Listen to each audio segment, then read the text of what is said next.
There. Now we're recording. Oh, you're muted, Sarah. One sec. There you All go. right. Forgot about that. Sorry.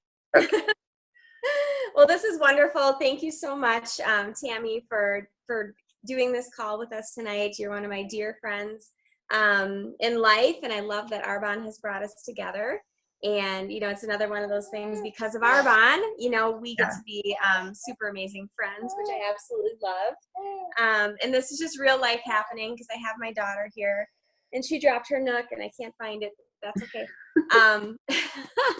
And so this is what one of the many things I love about Arbonne is that we get to pour into each other. You know, everybody comes together and helps one another. And I just am really excited to have you share your story again, Tami, and just speak to us from the heart and from your experience in Arbonne. And Tami actually is a regional vice president with Arbonne. She's based out of Michigan, and she's been in Arbonne just about as long as I have, 13 years, I believe, Tami, right? Right around there. Right around there, yeah. I'd have to think about that. Hold on. I know, right? So she just has a profound story, and I'm just so excited for her to share that. So I'm just going to turn it right over to you, Tami, and have you, because last time we did the call, I spoke a lot about your story, and I'd love for you to tell from the beginning to the end, and I don't want to speak for you. So I'm going to turn it right over to you. Thanks, Sarah. I love you. Love you too. That's it's just been a precious gift to get to know you. We met as we were lined up, you know, getting ready to go across stage as new RVPs, and we've been friends ever since. And there's just some people that you click with and you feel like you've known them for so much longer than you have, and that's how I feel with you, Sarah. Just a special kinship, and I know we're both like utterly to the core heart people, and so I do believe that matching hearts find each other, and I'm just honored to be here. I almost wore my Jordy Nelson jersey just in honor of Green Bay, because I love the Green Bay Packers too, so we have that in common as well. But yes, I hope that through this call and through my story that everyone just hears, you know, that really in Arbonne we're all the same. We really are. It's, you know, it's fun to have these titles and a Mercedes and everything else, but really we're, you know, we're so often you see people with a Mercedes or, you know, on stage speaking, and you think that they've done something better, or you're not enough to be there, or, you know, but really it's just they've learned things along their journey, and their journey is perfect for them, and we're in our own perfect journey. And so I just hope that that message comes through, because this is truly a business where you can be successful being exactly who you are. And I'll never forget, it was GTC 2016. Stuart Armfield was on the stage, and he said, if you don't see anyone on stage that looks like you, that means you need to be here. And then the theme from this year was, oh my goodness, there's our first Amish RVP, you know, no excuses. She doesn't even have electricity or a cell phone, and she's an RVP. And, you know, we have our first 21-year-old college student MVP. And it's just, again, you can be successful being exactly who you are, wherever you are, and just by embracing your perfectly imperfect story, and, you know, just embracing who you are along this journey. And so we all have a story, and I just feel blessed to be able to share mine. And I definitely want all of us to really hone in on that. Like, you have a special, significant story that needs to be told in exactly your voice. So for me, I was introduced to Arbonne way back in 2003. I was working as a nurse and working the midnight shift, and the receptionist actually introduced Arbonne to me. And on the outside, I looked, you know, happy. I looked like I had it all together. You know, I did all the right things. I went to college, I got my degree, and yet on the inside, I was screaming. I felt like I was dying. You know, I loved being a nurse, but I knew that shift work was not for me. I worked midnights for 12 years and 12 of my 16 years as a nurse, and, working 7 p.m. to 7 a.m. You're working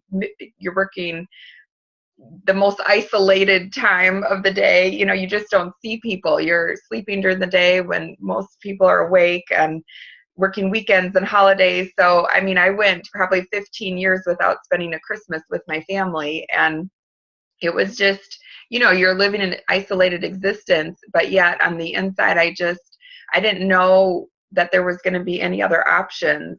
And so it's like you harden yourself. And I honestly just felt like my life was passing by, and I was having a near life experience, instead of a near death. I was having a near life experience. I wasn't actually living my life. And I ordered products through my friend, and she invited me to a Discover Arbonne event at her home like 3 years later.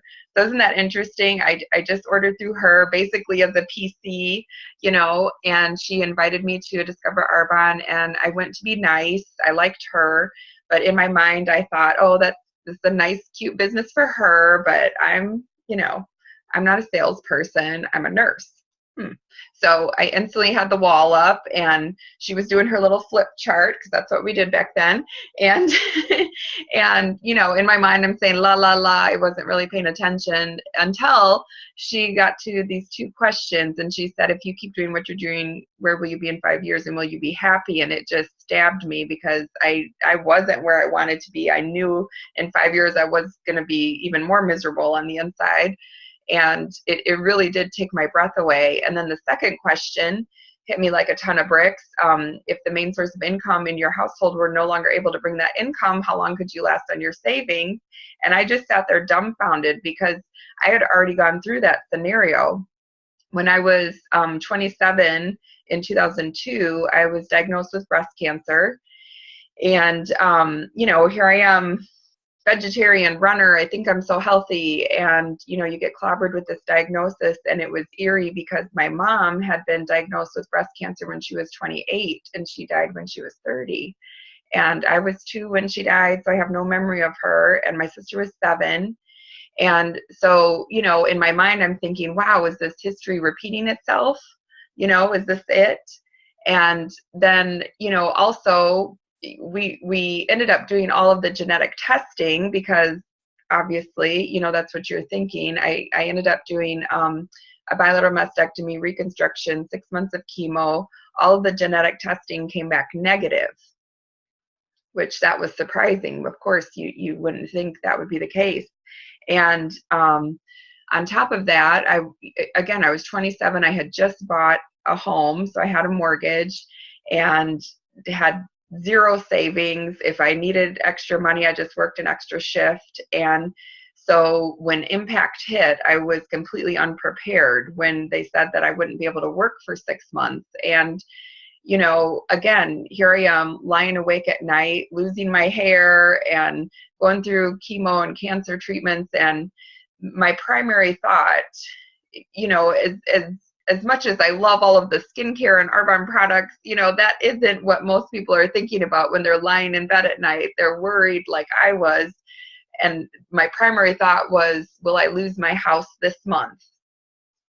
And it was just the reality for me. And because of the kindness of all of these people in my life doing fundraisers and garage sales and all these amazing things, I ended up not losing my house, but it made me think about, I wanted to be a pay it forward person someday. I wanted to make enough so that I could give away my extras and not even think about it. And I also knew I needed to find a way to earn income without being clocked in somewhere, because, I honestly felt like it was a blessing that I learned that at a young age, that you can't just rely on one source of income. And so when my friend, here I am sitting in her living room, and she's saying, yes, I'm building a multi-million-dollar business right from my kitchen table. And I'm saying, wait, hold on a minute. Can you back up? Because what are you saying? Like, how are you doing this? And I perked up and asked some questions, and it's also interesting. I mean, did you know that Arbonne's about the same size company as Clinique? And yet the difference is Arbonne's only in 7 countries and Clinique is in 80. You know, think about that. We have huge potential for growth, and we're just word of mouth advertising. Clinique is, you know, retail and huge money into advertising. So we are just at the cusp of this exponential growth. It's just so exciting. So anyway, the more I listened, I said, wow, I don't want to miss this opportunity. I don't really understand what it is, but I don't want to miss it. And I jumped in. I actually, hi Kiki, I actually promoted to district manager pretty quickly, and then stayed there. I stayed a district for I believe 8 years. Let me see, 2006, 2004, yeah, 8 years. And the reason was because I was super passionate about the products, you know, as we all are, but I was really shy about talking about the business. In my mind, in my employee mindset, I held on to a belief that people wouldn't want to hear that they would have to work up front for not a whole lot of money to get the return later. And so I was just shy about talking about the business. I actually had Mother Teresa syndrome, where I was just trying to rescue people, and I was offering, you know, Arbonne to people who really needed the business, but they weren't willing to do what it takes. You know, they didn't want it. And that was a huge epiphany for me when I learned it, that, you know, successful people already understand that you work up front and get the reward later. They already get that. Entrepreneurs are, you don't even have to explain it to them. They understand. So a big lesson for me that I can, you know, pass on is talk to the super successful people. Talk to people who have a lot going on in their lives. Talk to people that you're nervous to talk to, because those are the ones who are going to understand this business model, and they're not going to have all the objections. They're actually going to, successful people know that other successful people work hard. And so they're going to be curious what you're doing, you know, and be super encouraging at the same time. Even if they decide not to join you, they'll be super encouraging. So the scary people on your list end up being the most encouraging and supportive of you.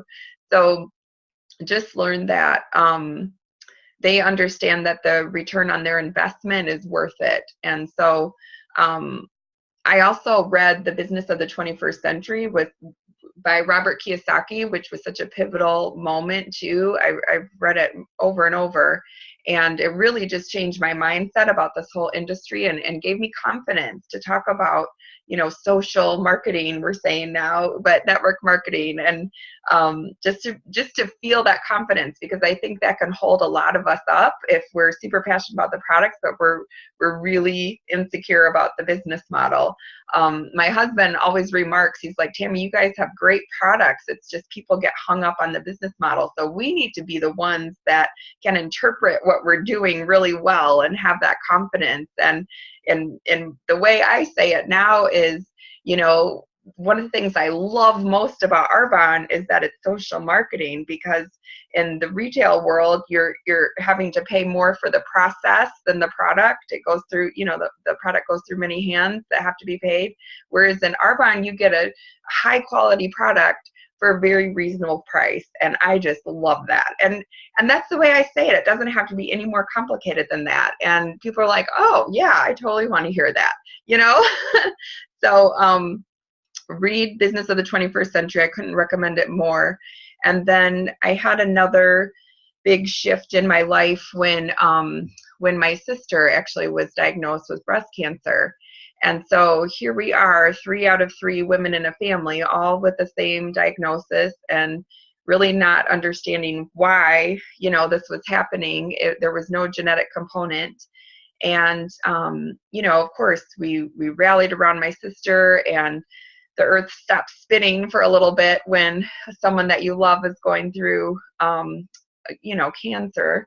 And it's like you're just saying, okay, so next she's doing the surgery. All right, so now we're doing another treatment, and you're just the next thing. And you just don't ever allow your mind to think that, you know, that she's not going to make it. And her experience was so different than mine. It just became this runaway train, and it it was devastating. You know, she passed away at the age of 42 in 2012, and it was the toughest time of my life because, you know, growing up without a mom, my sister was my shepherd in life, and I still just feel like maybe I haven't seen her in a while or talked to her in a while, and it's still like mind blowing that she's not here. She's just such a fun person, teacher, and animal lover, and made everyone laugh. So, yes, big, huge loss for our whole family. And after Sheila passed away, we actually learned that we grew up outside of a nuclear weapons facility. So this was in Colorado, and it was called Rocky Flats. And it was actually the closest nuclear weapons facility to a residential area in the world. Usually they make nuclear weapons like out in the remote deserts and stuff. And this was 2 miles from a residential area.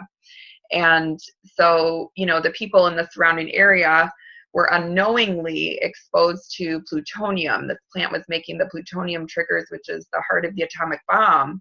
And plutonium's radioactive, and so it was going into the water, it was going into the air, and you know, was owned by Dow Chemical, so people just thought it was like a cleaning supply plant. They had no idea. And so once I learned this, I went into my holistic doctor that I was seeing and asked to be tested for plutonium, and he just, you know, he did a double take. He's like, oh my goodness, I've never done that before.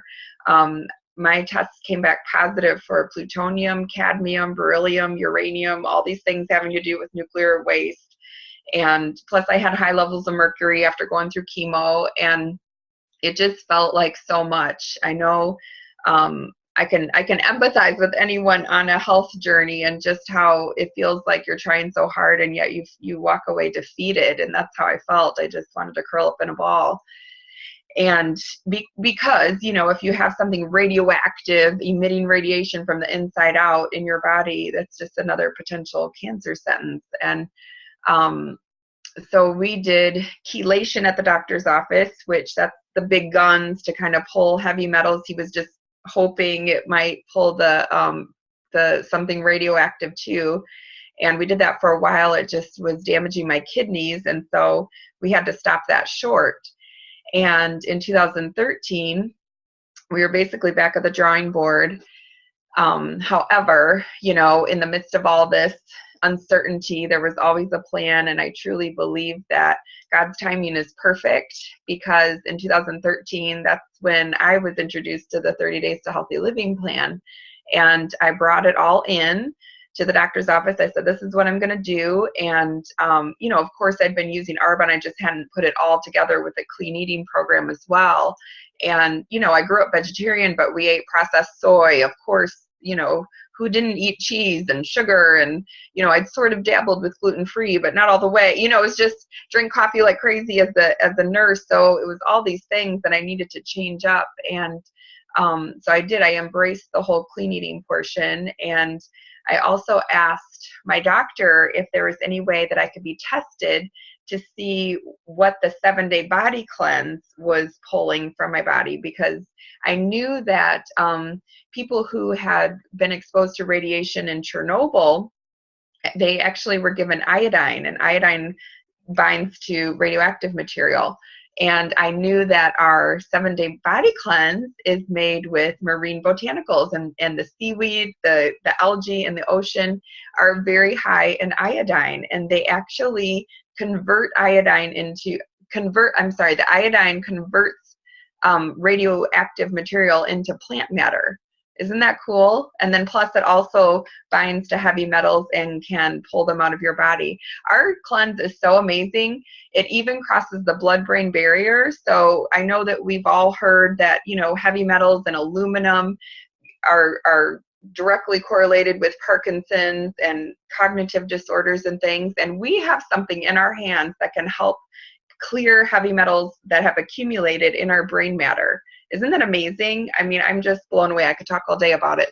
But so I sent, you know, we had to send a stool sample to the lab, and that's how you test for heavy metals. And when my doctor got the result back, he called me up and was just screaming into the phone. I was like, wow, I didn't know who it was at first. And he said, Tami, you are not going to believe this, but that 7-day body cleanse is pulling plutonium. That I got a whole graph chart of all the different things it was pulling, and the line that was longest on the chart was the plutonium, and it was pulling arsenic and lead and mercury and all kinds of things. And it just gave me that hope inside, like, okay, we're on the right track. And so I did the whole plan in its entirety for 8 months total. And I like telling people that sometimes, you know, your life isn't going to completely change in 30 days, but 30 days is a great way to create a new habit. And it took 8 months, but my doctor said these words, no plutonium detected, after 8 months. And I just sat there dumbfounded, like it just hit me that we have such an important transformational health message, you know, right here in our hands. And it's like, wow, I can't keep this to myself. I have to get the word out. And suddenly I had my why, because I knew that this was going to be my way to honor my sister's life and honor my mother's life with my own, and just pay it forward, sharing health with other people. And I tell you what, grief is a tough thing to go through. I don't think you ever get over grief, but when you're doing something that matters, that's helping other people, it certainly makes you feel better, and it certainly gives your heart joy again. And that's what I feel now, is just that this is my mission, to get the word out about this amazing plan. And I do believe that when we find our why, we can find our way. And so that's definitely something, you know, to consider. So for me, that was in 2013, and that was when I just shut the door on any of my excuses and just decided that, you know what, this business has tapped me on the shoulder for so long, and I've never really committed. I treated it like a hobby. It's like I would do some stuff, and then when it didn't pan out, I would just let off the gas. You know what I mean? Have you guys done that, where you start and then pull back and start and, oh, I'm in, and then, oh, it's kind of hard now. And, oh, you know, someone joined me and, oh, they left, so I guess I'll take a break too. And that was me all those years. I was just like, woo, you know, I'm in, and then, oh, I'm about to lose my district, so maybe I should do something else, and, you know, let me get some more on my more activity. And I would do like 1 or 2 things a month maybe, and just kind of squeak by. And so in 2013, I decided that, you know what, I'm just going to commit, because that's something I hadn't really done before. And for me, I was working at the hospital. I was working home care, and then I added Arbonne in two presentations a week. I'm like, okay, if I can just do 2 presentations a week, I know this is going to, you know, make a big difference. So I did an event at my home every Tuesday. And then I would ask other people to host, you know, maybe on the weekend or whatever they could do. And honestly, half of everything I booked didn't pan out. And that's just being honest. But I just kept the ball rolling, because I would call everyone and say, you know what, I know this day didn't work out for you, but what day would? Can I meet you for coffee? Can I give you this RE9 set to try? Can I, you know what I mean? Like, can we do next week? I would just keep the ball rolling, because I was determined to do my 2 presentations a week. And so I really believe that, you know, everything we do matters, and everything we don't do in Arbonne adds up just as much. And so really that was such a big epiphany, is that just the mindset of staying consistent, I will until, and pushing through, you know, really there's always going to be moments where you think, man, I've worked so hard, and is it worth it? I don't see anything yet. And I remember, you know, I was still a district manager, and I was going, and I'm nothing wrong with, you know what I mean, being a district manager. I think that's amazing. It's just, you know, after 8 years, I was sort of like, okay, I'm ready for a new point of view here. And I was on my way to a presentation. It was a weekend, it was summer, and my husband was having a pool party.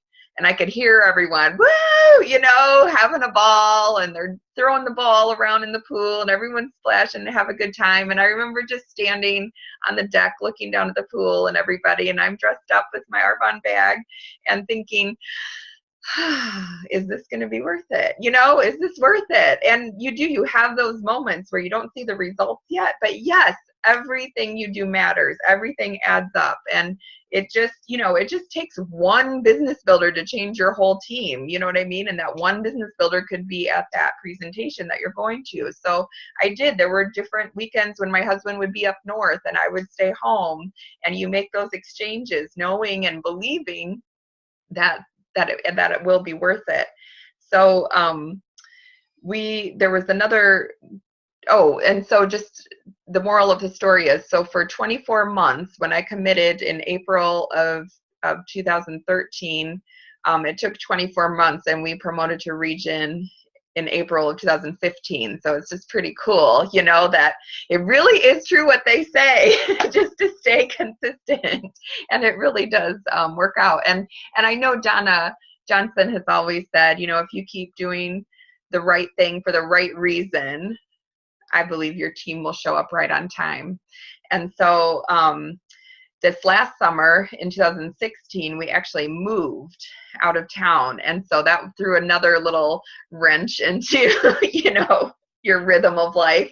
And suddenly I was in a town where I didn't know anybody. And it just, we knew a couple people, and those people, I asked if they would host, for Arbonne, and, I was excited to get the ball rolling, and they just were not open or receptive to hosting. And so again, I was just back thinking, okay, God, I know you want me to do this. You're going to have to take over here, because I need to meet some people. And it just really, it made me start thinking about, there's a training by Richard Brooks, who wrote For Your Career. And I think is it Mach 2 or Mach 3 with Your Hair on Fire? And brilliant. He's done a couple Go for Golds for us, and they're just amazing calls. I've listened to them over and over. But I just remember him saying that, it's not that people are opposed to our products. It's not that people are opposed to making extra income. What people are turned off by is the way we're approaching them, the way they're approached by us.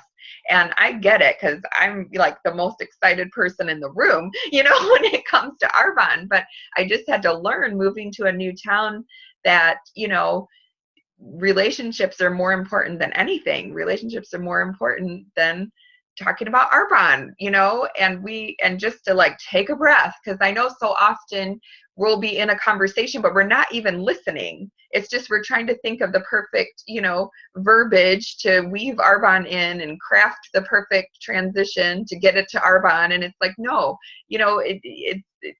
relationships just, they can't be forced, and Arbonne can't be forced with new people. And so the way that I've learned to talk to people is, and maybe this will be helpful for you too, as you're meeting new people.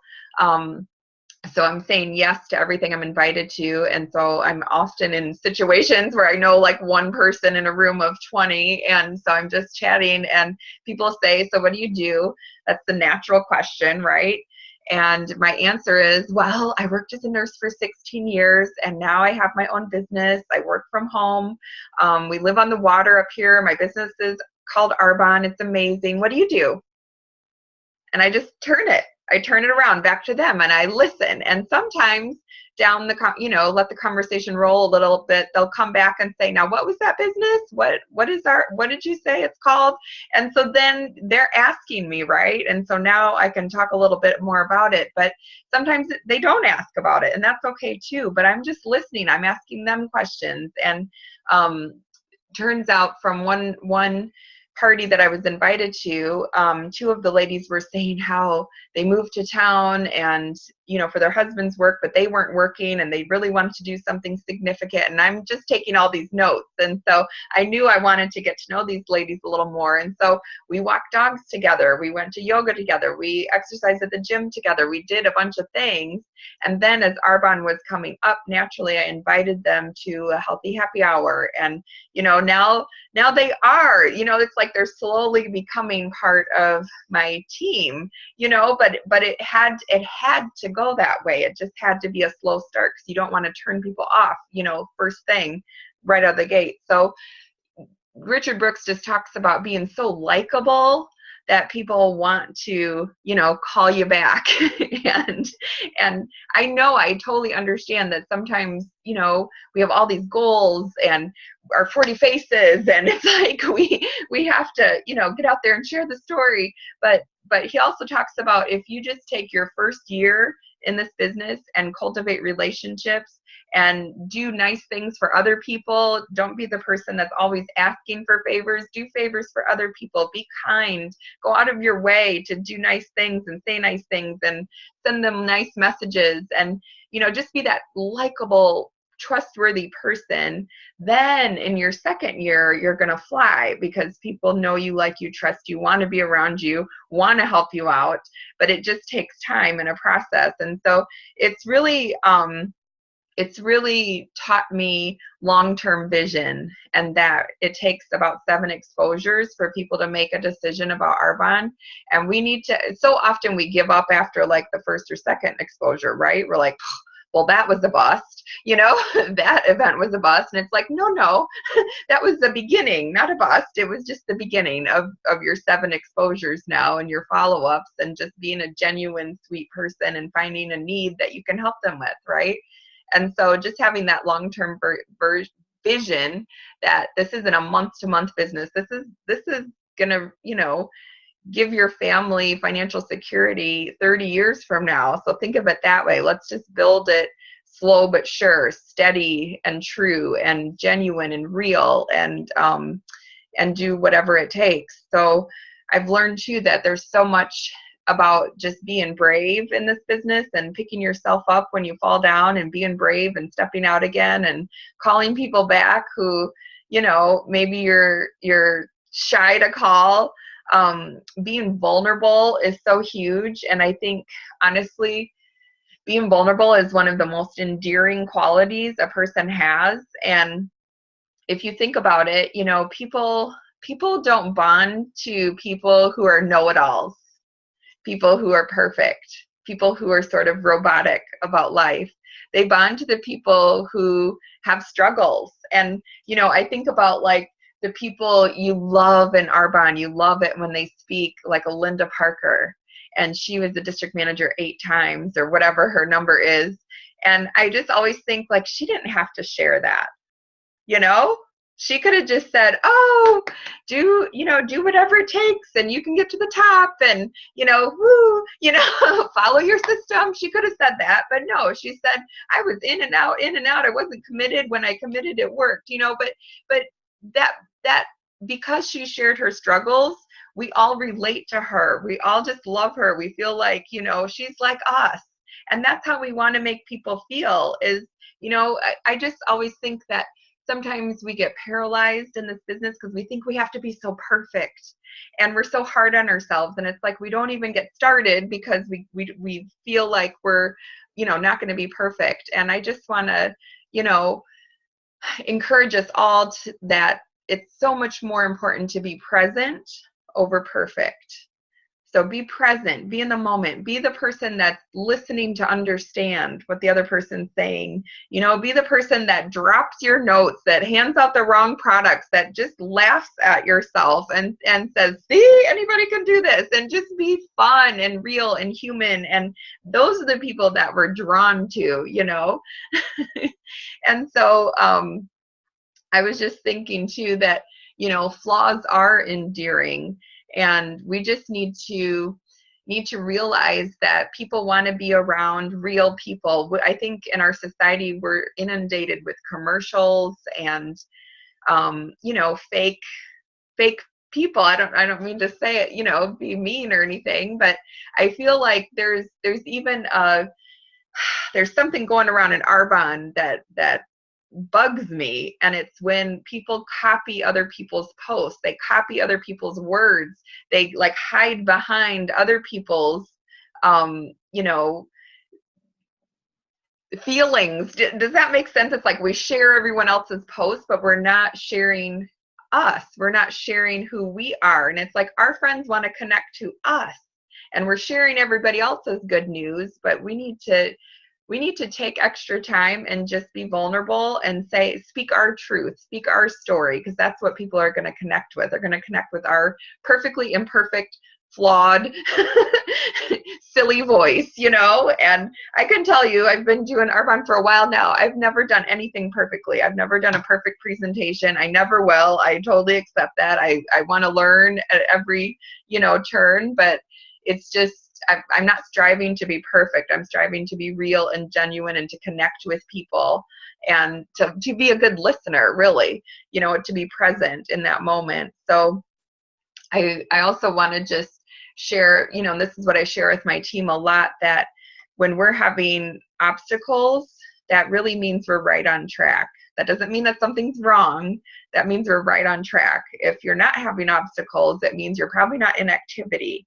And testing always precedes promotion, always. I mean, it's just the way it goes. When you make a decision and a commitment, that's when, whoop, you get tested. Like, really? Let's see how bad you really want this. Here, I'm going to throw a bunch of obstacles at you. And so just know that. And it's so funny when my, people on my team will call me and say, oh, this happened. I just start laughing. I'm like, this is such good news. You're totally going to be an MVP, like all these obstacles. Woo, that means you're going to promote. This is amazing. So it is, let your setbacks fuel you. I mean, there's no success without failure. I mean, you fail, and then, something good will happen. And it's just like staying consistent. I always laugh at myself and say, I feel like I've stumbled through Arbonne, but at least I'm stumbling forward every day, and so there's no perfection here. It's just stay consistent and stumble forward, and it's going to be good. And another thought I was thinking about was that thoughts actually travel faster than the speed of light. And so if you're talking to someone with an agenda, they can feel that, even if you're not saying it. If you have an agenda, they're feeling it. So in the words of Og Mandino, he's an amazing author. He wrote The Greatest Salesman in the World, and I'm reading the book, The Greatest Secret right now by Og Mandino.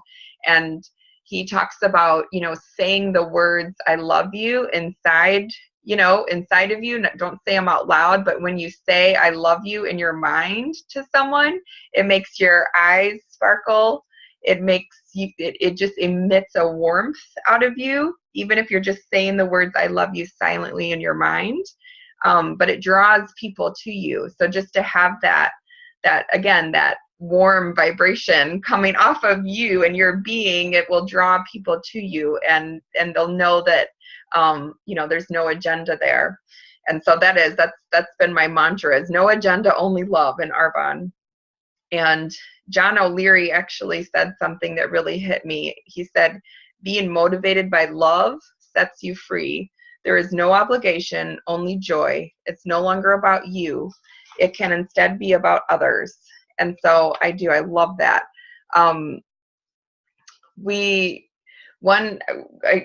almost done. Have like two more concepts I just wanted to pass on. And one is, I was thinking about how we are, during our 30 Days to Healthy Living plan, we're teaching people how to retrain their habits, right? Because everything that we have or don't have, the success that we have or do not see in our life, it's all based on our habits, right? Our habits of what we're doing and our habits of what we're thinking. And so in our 30 Day to Healthy Living plan, we're teaching people how to retrain their habits. And some days it's annoying. You know what I mean? Some days you don't feel like eating a certain way or whatever.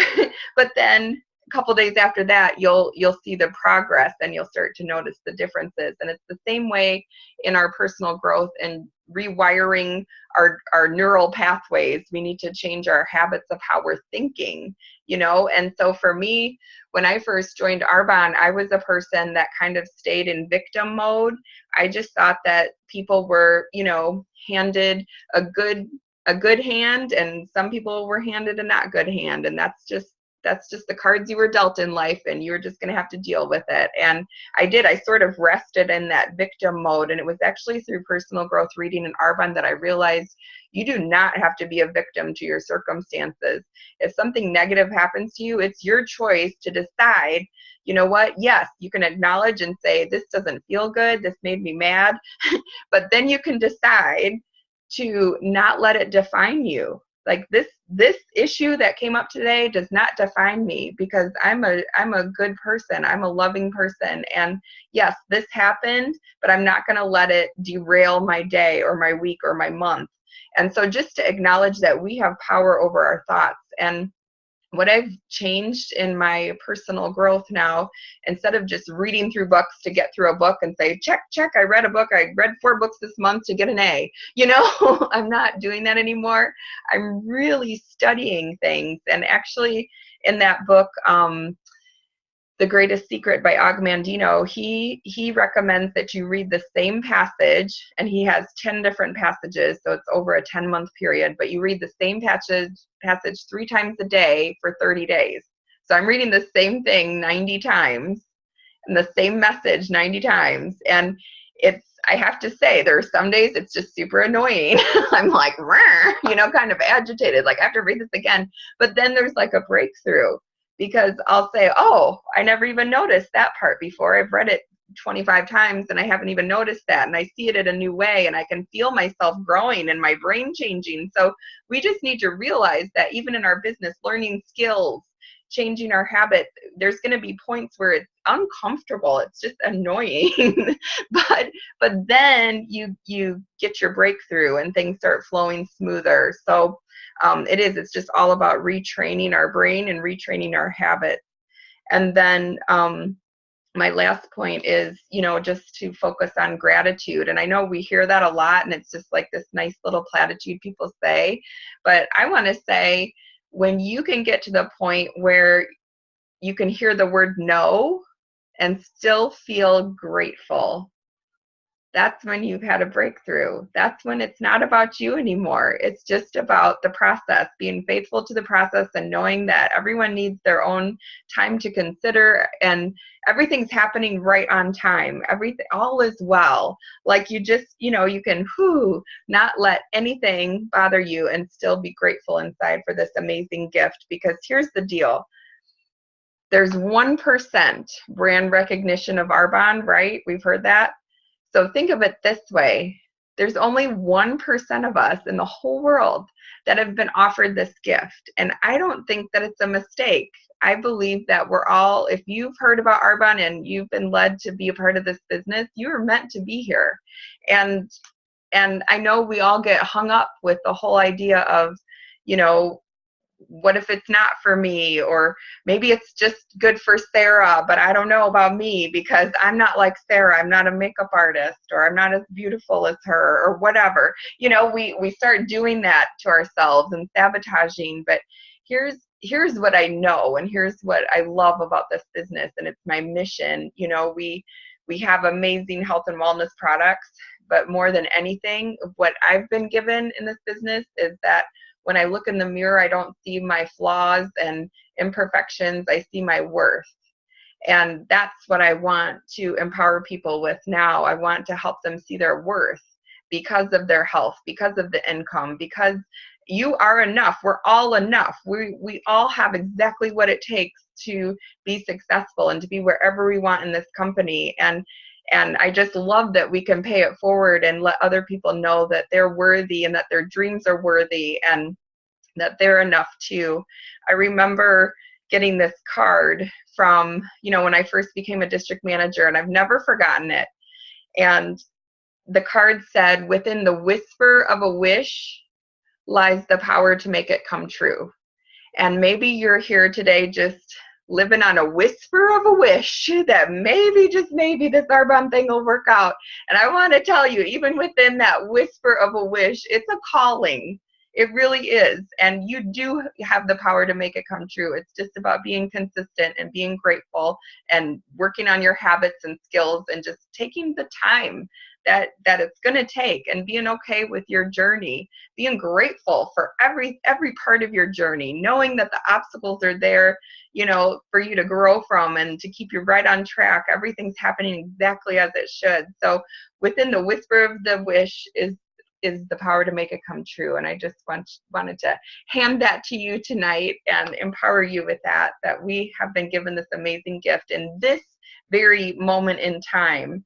And there's no accidents. This is all providence that we're a part of this company together. And I know that we're going to see exponential growth just because of our hearts and because we're doing the right things for the right reason. So I am just so grateful that you guys let me share. I probably went a long time, but but I just love you, Sarah, and thank you again so much.